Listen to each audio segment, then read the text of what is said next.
कुछ लोग जो होते हैं अगर 2000 कैलोरी है वो 1000 कैलोरी खाने शुरू होते हैं, आप वो काम ज्यादा देर तक नहीं कर सकते। सो फास्टिंग से ये होगा कि आपको जब आप फास्ट करोगे 12 घंटे 12 घंटे 16 घंटे 18 घंटे 24 घंटे, हफ्ते में अगर 24 घंटे आप फास्ट कर लेते हो तो आपके अंदर वो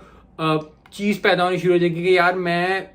भूखा रह सकता हूँ। और भूखा रहना भी इस तरह भूखा नहीं रहना क्योंकि आप पानी पी रहे हो, आप चीजें पी रहे हो, सिर्फ आप फूड अवॉइड कर रहे हो ताकि आपको आगे दिन में अगर आपने कभी हाई कैलोरी लेनी है किसी दिन, या आपने सरप्लस में जाना है just for the sake of your mindset कि यार मैं सरप्लस में भी खाता हूँ, या आपने स्ट्रेंथ ट्रेनिंग बहुत ज्यादा हैवी करनी है, लेग्स की ट्रेनिंग करनी है, या आपने ओवरऑल फुल अपर बॉडी की फुल ट्रेनिंग करनी है, तो इसके लिए आपको सरप्लस खाना पड़ता है।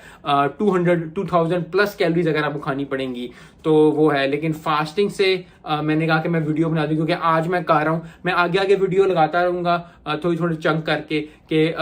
अभी क्योंकि अभी सुबह के 8:30 बजे